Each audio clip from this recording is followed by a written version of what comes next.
Howdy everyone, this is Grant Bynum with Uptown 101. This is my channel, Best Houston Apartments, and we're at the Lenox Timbergrove. So the Lenox Timbergrove, and let's take a look at their fitness center. It's actually pretty cool.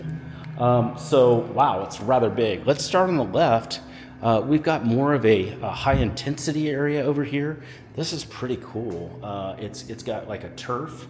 And then it's got some pretty cool high intensity kettlebells and things like that. So this is a separated area, somewhat separated area. And then there's the regular, the regular part of the gym, if you would, which is the stuff I would use. That's really cool, like the treadmills that are here, ellipticals. You do have the squat and bench press that's there. And then you've got some other barbells are over there, dumbbells over there. So you've got some pretty good, you got some chest press, lat pull down. And you've got some other cool stuff here for the legs, and the Smith machine is over there. So anyway, pretty nice. There's, it smells great. It feels great.